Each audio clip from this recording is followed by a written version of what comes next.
Respected sir, I am Dr. Vijay Kumar Meena, Assistant Professor in Chemistry, Sri Sant Sundar Das, Government PG Girls College, Dosa. I am a participant of first online summer school organized from 19 October 2020 to 1 November 2020 by Human Resource Development Center of Gujarat University, Ahmedabad. I am going to deliver my presentation of coordination chemistry. We start in topic coordination chemistry. Chemistry की इस branch में mostly transition metal compound की study करते हैं जो mostly पहले से ही non है। वेल नॉन एग्जांपल है हीमोग्लोबिन जो हमारे शरीर के ब्लड में पाया जाता है। इसके अंदर आयरन मेटल होता है। पत्तियों के जो हरे रंग की पत्तियां होती है उसके लिए क्लोरोफिल उत्तरदायी होता है। क्लोरोफिल के अंदर मैग्नीशियम मेटल पाई जाती है। इसी प्रकार बहुत सारे ऐसे कंपाउंड हैं जो पहले से नॉन है और लेबोरेटरी में बनाए जाते हैं। हम सबसे पहले इस टॉपिक का करने से पहले सबसे पहले हम उसके इंट्रोडक्शन के बारे में पढ़ेंगे कि कौन कौन से कंपाउंड किस किस टाइप में क्लासिफाइड है, इनकी क्या टर्मिनोलॉजी है, इस टॉपिक में जो यूज हो रही है उनके बारे में स्टडी करेंगे। इसके पश्चात हम इसकी IUPAC नोमेनक्लेचर, कंपाउंड के जो इंटरनेशनल लेवल पर किस प्रकार की नेमिंग की जाती है, किस प्रकार इसके IUPAC जो नोमेनक्लेचर होता है उसके क्या नॉर्म्स है उसके बारे में अध्ययन करेंगे। नेक्स्ट टाइम इसके बाद स्ट्रक्चर एंड बॉन्डिंग, बॉन्डिंग में कौन कौन सी थ्योरियां जो दी गई है, इसकी बॉन्डिंग किस प्रकार से होगी कोऑर्डिनेशन कंपाउंड की, उसकी थ्योरियों के बारे में अध्ययन करेंगे। इसके पश्चात इसकी आइसोमेरिज्म, कोऑर्डिनेशन कंपाउंड में आइसोमेरिज्म जैसा फिनोमेना भी ऑब्जर्व किया गया है उसकी हम स्टडी करेंगे। लास्ट में हम application of coordination compound, preparation, properties and use के बारे में इसका अध्ययन करेंगे। So first of all coordination chemistry, coordination compound की केमिस्ट्री ही कोऑर्डिनेशन कंपाउंड की केमिस्ट्री ही कोऑर्डिनेशन केमिस्ट्री कहलाती है। So start the topic types of the compound. The classification of the compound varies type given the basis of their ionization property. There are the two main category of the compound. There first of all simple salt. Simple compound also called a single salt. जो compound में हम उन्हें include करते हैं जो electrolyte nature के अंदर हमें आयन में डिजोल्व करते हैं। जैसे कि एग्जांपल है HCl plus NaOH।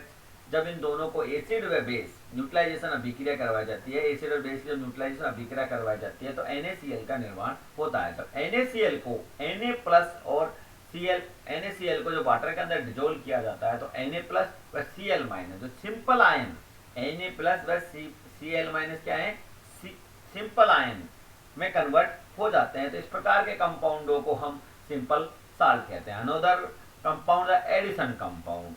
Addition compound क्या होते हैं? एडिशन कंपाउंड वो होते हैं जो सिंपल साल्ट दिए गए हैं उनको ऐड करके एडिशन प्रोसेस के द्वारा एडिशन कंपाउंडों का निर्माण करते हैं। इसी में सबसे पहले अपन एग्जांपल ले तो फर्स्ट पोटेशियम सल्फेट और एल्युमिनियम सल्फेट। पोटेशियम सल्फेट व एल्युमिनियम सल्फेट को जब आपस में मिक्स किया जाता है तो जो कंपोजिशन प्राप्त होता है उसको हम कहते हैं पोटास एलम। ये बहुत वेरी नॉन एग्जाम्पल है, सभी इसको जानते हैं, ये बहुत ही महत्वपूर्ण को पाया जाता है, इंपॉर्टेंट है।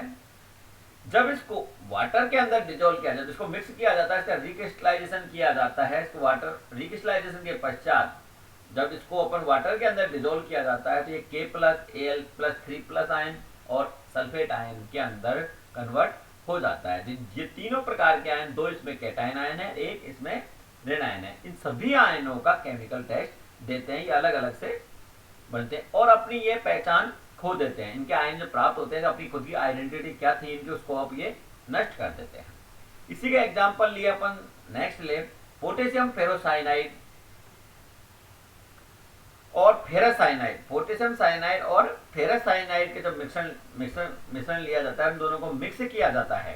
पोटेशियम साइनाइड और फेरस साइनाइड के मिश्रण को जब मिक्स किया जाता है और इसको रिक्रिस्टलाइजेशन करा जाता है तो ये इसके आयनों के अंदर जब इसको वाटर में डिजोल्व करते हैं तो K प्लस आयन और FeCN6 आयनों के अंदर टूट जाता है। अपन ने बड़ी इंटरेस्टिंग बात यह है कि इसके अंदर पहले अपन ने देखा कि K plus ion, Al plus, triple ion, sulphate सभी आयनों में टूट रहा था। यहाँ पर ये Fe प्लस आयन और Cn माइनस आयन के अंदर नहीं टूटता है। ये नहीं टूटकर FeCN6 एक यूनिट, एक कॉम्प्लेक्स के रूप में प्राप्त होता है इसी कॉम्प्लेक्स के रूप में या यूनिट के रूप में प्राप्त होता है। तो इस प्रकार के कंपाउंड को ही हम कोऑर्डिनेशन कंपाउंड कहते हैं। जिस प्रकार के कंपाउंड अपनी आइडेंटिटी बनाए रखते हैं, तो इसकी आइडेंटिटी नहीं होती है, डबल साल्ट के अंदर उसकी आइडेंटिटी खो जाती है। तो इस प्रकार के कंपाउंड को हम कोऑर्डिनेशन कंपाउंड कह लेते हैं। Coordination compound is the compound with the central metal ion और एटम। कोऑर्डिनेशन कंपाउंड क्या होता है? एक इसके अंदर सेंट्रल मेटल आयन होता है, उसके चारों तरफ सराउंडिंग टाइप में मॉलिक्यूल में कोवलेंट बॉन्ड से लिगेंड जुड़े होते हैं। एक good example for the anti cancer drugs cisplatin. यह एंटी कैंसर ड्रग्स है PTNH3/Cl2। यह सिस्प्लेटिन ये एंटी कैंसर ड्रग्स है। इसके अंदर शुरू में प्लेटिनियम है जो सेंट्रल मेटल आयन है, उसके चारों तरफ सराउंडिंग में 2 Cl आयन और 2 अमोनियम आयन जुड़े हुए होते हैं। ये क्या करता है कि अपने शरीर के अंदर जो किसी के कैंसर होता है उसमें किस तरीके से यूज आता है एंटी कैंसर ड्रग्स, मतलब कहने का मतलब है ये क्या करता है, किसी उस बीमारी को आगे बढ़ने से रोकता है। ये क्या करता है? डीएनए ब्लॉक कर देता है, मतलब वो जिस बीमारी वहां पर है उसको आगे नहीं बढ़े। एडिनिन ग्वानिन जो अपने जो क्षारक है वो वहीं की वहीं ब्लॉक हो जाते हैं, मतलब वो उसमें आगे से नहीं फैले। इस कार्य करने के लिए ये एक एंटी कैंसर ड्रग्स है। ये कोऑर्डिनेशन कंपाउंड ही पाया जाता है। अब next terminology the coordination number. The total number of the points of attachment to the central atom is the term of the coordination compound. The next the total number that एक coordination compound जो central metal ion है उसके कितने ligand उसके चारों तरफ जुड़े हुए हैं वही उसकी कोऑर्डिनेशन नंबर कहलाती है। जैसे एग्जांपल है K4Fe-CN6। इसकी K4CN6 के अंदर साइनाइड जो लिगेंड है वो 6 है, अतः कोऑर्डिनेशन नंबर यहाँ पर 6 होगी। नेक्स्ट एग्जांपल है Na3Al3O4 अपन ऐसे देखें तो यहाँ पर आपको लग रहा होगा कि ये तो 3 ही लिगेंड जुड़े हुए हैं, लेकिन इसकी समन्वय संख्या का मान 6 है। ये हम इसके बारे में क्यों है कि ये लिगेंड टाइप्स ऑफ लिगेंड कितने प्रकार के होते हैं वो आगे नेक्स्ट में पढ़ेंगे। ये कि ऊपर सब साइनाइड है मोनोडेंटेड लिगेंड है, ये सेकंड है ऑग्लेट है जो बाइडेंटेड लिगेंड है, मतलब एक ये 2 दाता परमाणु से जुड़ा रहता है। तो कितने ऑग्लेट है? 3, तो 3 दाता परमाणु से जुड़े होते हैं, तो 6 कोऑर्डिनेट बॉन्ड का निर्माण करते हैं। इसके समन्वय संख्या का मान होगा 6। Next example very interesting, Na2Ni-EDTA। EDTA ethylene diamine tetracetate है very good example for hexadentate ligand. Hexadentate तो इसकी समन्वय संख्या का मान 6 होता है क्योंकि ये हेक्साडेंटेड लिगेंड मतलब 6 दंतो परमाणु डोनेट करता है, तो 6 जगह से यह मेटल के साथ में जुड़ता है, कोऑर्डिनेट बॉन्ड का निर्माण करता है। इसकी ज्यादा स्टडी लेके monodentate bidentate upon types of the ligand उसके आगे नेक्स्ट में अपन पढ़ेंगे। शेप मेटल कॉम्प्लेक्स है shape of the depend on the metal ion coordination number. सबसे पहले इसकी जो कोऑर्डिनेशन कंपाउंड की शेप किस पे डिपेंड करती है? उसकी कोऑर्डिनेशन नंबर पर। कोऑर्डिनेशन संख्या जिसकी मतलब 2 है, जिसकी कोऑर्डिनेशन संख्या 2 है वो लीनियर कंपाउंड होगा। जिसकी कोऑर्डिनेशन नंबर 4 है वो टेट्राहेड्रल होगा। 4 है तो 2 प्रकार के स्ट्रक्चर प्राप्त होते हैं, टेट्राहेड्रल और स्क्वायर। अगर कोऑर्डिनेशन संख्या का मान 6 है तो उसकी शेप होगी ऑक्टाहेड्रल। नेक्स्ट लिगेंड क्या होते हैं? The molecular ion the surrounding of the central metal ion is a coordination compound is called the ligand. Central metal ion के चारों तरफ जो लिगेंड पाए जाते हैं, मेटल आयन के चारों तरफ जो आयन पाए जाते हैं वे कोऑर्डिनेशन कंपाउंड के साथ में लिगेंड कहलाते हैं। The attach of the directly metal is called the ligand और atoms. Classify according to number of the donor atom. Donor atom के अकॉर्डिंग टू इसका क्लासिफिकेशन अपन करें तो ये बहुत सारे पाए जाते हैं, monodentate, bidentate, tetradentate, hexadentate, polydentate. अपन मुख्य रूप से इसको 2 प्रकार से कहेंगे, मोनोडेंटेड और पॉलीडेंटेड। मोनोडेंटेड किसे कहेंगे? जिसमें एक ही डोनर एटम हो। पॉलीडेंटेड 2 या 2 से अधिक, कितने भी सभी को अपन जैसे ट्राइडेंटेड है, ट्राइडेंटेड को भी अपन पॉलीडेंटेड कहेंगे। मोनोडेंटेड क्या है? जिसके अंदर एक ही डोनर एटम होता है। बाइडेंटेड के 2 डोनर एटम होते हैं। हेक्साडेंटेड के अंदर 6 डोनर एटम होते हैं। मोनोडेंटेड के एग्जांपल हैं वाटर है, अमोनिया है, chloride ion, cyanide ion, hydroxide ion, thiocyanate ion, इस प्रकार के। बाइडेंटेड के अंदर ethylene, glycinate ion, oxalate ion. Hexadentate के अंदर EDTA ethylene diamine tetra acetate. यहाँ पर यह 6 तंतु 6 तरह से मेटल से कोऑर्डिनेट बॉन्ड का निर्माण करते हैं। एक होता है wide ambidentate ligand. Ambidentate ligand एक तरह से बाइडेंटेड लिगेंड ही होते हैं, लेकिन ये एक ही समय में दो, इनके अंदर दो डोनर एटम होते हैं, लेकिन एक समय पर ये एक ही के साथ में कोऑर्डिनेट बॉन्ड बनाते हैं, जैसे थायोसाइनेट, आइसोथायोसाइनेट। इस प्रकार के कंपाउंडों को हम एम्बिडेंटेड लिगेंड भी कहते हैं। नेक्स्ट है नोमेनक्लेचर ऑफ कोऑर्डिनेशन कंपाउंड, ये IUPAC rules. IUPAC Indian union of pure of applied chemistry. सबसे पहले cation name before the anion. सबसे पहले अपन कैटायन का नाम लिखेंगे, उसके बाद में बिफोर, उसके बाद में एनायन का नाम लिखेंगे। When naming a complex ligand are name first alphabet order. सबसे पहले अपन को अल्फाबेट ऑर्डर के ही अंदर लिगेंड के नाम लिखने हैं। जैसे अमोनिया है, ऑक्सलेट है, तो सबसे पहले ए अल्फाबेट में आएगा, पहले अमोनिया लिखेंगे, फिर ऑक्सलेट लिखेंगे। Metal ion is name last, metal ion का नाम लास्ट में लिखेंगे। ऑक्सीडेशन स्टेट, जो इसकी ऑक्सीडेशन स्टेट होगी उसको रोमन नंबर के अंदर हम यहाँ प्रदर्शित करते हैं। Use no space is a complex name, उसमें कहीं पर भी बीच में कोई भी स्पेस नहीं छोड़ते हैं। The name of anion ligand are with the suffix O. The example है ide sulphate change to O, ide sulphate change to ito and ate sulphate change to ato. जैसे मोस्टली जो लिगेंड दिए गए हैं वो कार्बोनेट को कार्बोनेटो, oxalate को ऑक्सीलेटो, sulphate को सल्फेटो, थायोसाइनेट थायोसिनेटो, थायोसल्फेट थायोसल्फेटो और सल्फेट सल्फेटो। जैसे एग्जांपल, मोस्टली एग्जांपल जो दिए गए हैं उनका प्रयोग करते हैं।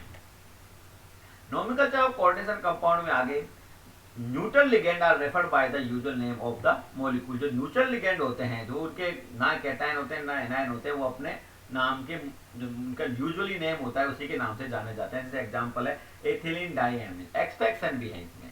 जैसे वाटर है, वाटर को अपन क्या कहेंगे यहाँ पर एक्वा, जनरली नाम से नहीं कह रहे हैं। अमोनिया को कहेंगे एमीन, कार्बन मोनोऑक्साइड को कहेंगे हम carbonyl. If a complex is the anion it name end with ate, append of the name is metal. अगर कॉम्प्लेक्स पूरा एनायन है, तो कॉम्प्लेक्स एनायन है तो लास्ट में जो मेटल है उसके मेटल के नाम के आगे हम 8 का प्रयोग करते हैं। फर्स्ट एग्जांपल अपन देखें CONH3 Cl2। इसके अंदर दो प्रकार के लिगेंड दिए गए, एक तो अमोनिया और एक chloride. Ammonia is the alphabet order first A and chloride next. सबसे पहले हम लेंगे अमोनिया, 5 अमोनिया तो पेंटाएमीन, क्लोराइड थर्ड, इसकी ऑक्सीडेशन स्टेट थर्ड क्लोराइड। इस प्रकार से इनका नामकरण किया जाता है। ग्रीक भाषा के अंदर जो ऑर्गेनिक कंपाउंड होते हैं, ऑर्गेनिक कंपाउंड, जो इनऑर्गेनिक कंपाउंड, ऑर्गेनिक कंपाउंड होते हैं जिसका नोमेनक्लेचर अपन करते हैं कोऑर्डिनेशन कंपाउंड के अंदर, उसके अंदर जो अपन ने जो लिगेंड का प्रयोग करते हैं, तो डाई के स्थान पर हम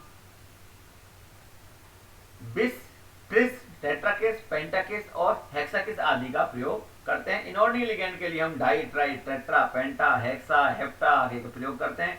लेकिन जो ऑर्गेनिक लिगेंड होते हैं उनके आगे हम बेस, ट्रेस, टेट्राकेस, पेंटाकेस, हेक्साकेस, हेप्टाकेस इनका आदि का प्रयोग किया जाता है। Structure of the coordination compound, very important for the coordination compound.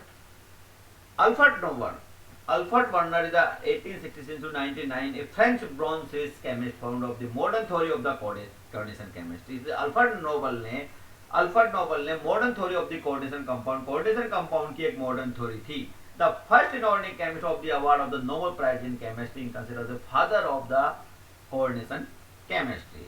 Alfred Werner suggested 1983 the metal ions exist when the called primary and secondary valency। Alfred Nobel ने बताया कि जो कोऑर्डिनेशन कंपाउंड उसमें दो प्रकार की वैलेंसी पाई जाती है, primary valency and secondary valency. अपन एग्जांपल ले structure of the coordination compound के अंदर अपन ले, तो सबसे पहले उसने अल्फ्रेड नोबल ने प्रयोग किया COCl3 और 6NH3 लिए, उसकी Ag सिल्वर नाइट्रेट की जब अभिक्रिया करवाई उसके साथ में 3 मोल उसके प्राप्त हुए। इसी प्रकार उसने जब COCl3 और 5NH3 की जब अभिक्रिया करवाई AgNO3 के साथ में 2 मोल AgCl के प्राप्त हुए। COCl3 और 4NH3 की अभिक्रिया गई तो AgCl का 1 मोल प्राप्त हुआ, लेकिन COCl3 3H3 की जब अभिक्रिया आई तो उसको कोई पीपीटी प्राप्त नहीं होता है। इस जो प्रयोगों से इसने अध्ययन किया, उस प्रयोग से यह अध्ययन किया कि जो यूनिट फर्स्ट है जिसमें COCl3 के अंदर इसके अंदर 3 Cl प्राइमरी वैलेंसी से जुड़े होते हैं, अतः 3 मोल आसानी से निकल जाते हैं। 3 मोल निकल जाते हैं तो Ag 3 Cl निकल जाते हैं, जो Ag के साथ AgNO3 जब इसकी अभिक्रिया करें तो Ag के साथ में 3 AgCl बन जाते हैं। अतः इसमें अंदर 3 कोऑर्डिनेट बॉन्ड प्राइमरी वैलेंसी, जो 3 Cl बॉन्ड है वो प्राइमरी वैलेंसी से जुड़े हुए हैं। सेकेंड कंडीशन में COCl3 के अंदर 2 Cl हैं, वो प्राइमरी वैलेंसी से निकलते हैं, जुड़े हुए होते हैं, इसलिए 2 Cl आराम से आसानी से निकलते हैं और 2 मोल AgCl के प्राप्त होते हैं। इसी प्रकार से थर्ड कंडीशन के अंदर एक ही Cl प्राइमरी वैलेंसी से जुड़ा होता है, अतः 2 Cl सेकेंडरी वैलेंसी से जुड़े रहते हैं, तो थर्ड कंडीशन के अंदर एक Cl ही प्राइमरी वैलेंसी का ही निकल पाएगा, जिससे कि 1 मोल AgCl के प्राप्त होते हैं। लेकिन फोर्थ कंडीशन के अंदर कोई भी Cl प्राइमरी वैलेंसी का नहीं है, तीनों Cl सेकेंडरी वैलेंसी होती है, इसलिए कोई भी Cl बाहर नहीं निकल पाता है, अभिक्रिया नहीं कर पाता है AgNO3 के साथ में, तो कोई भी प्रेसिपिटेट नहीं होता है। तथा वो इसने बताया कि वर्नर ने इसमें 2 प्रकार की वैलेंसी पाई जाती है, जिसको हम प्राइमरी वैलेंसी और सेकेंडरी वैलेंसी कहते हैं। Thanks. I am doctor Vijay Kumar Meena, HRD Meena, UGC human research development centre, Gujarat university Ahmedabad, providing me the opportunity for you to join. Thanks.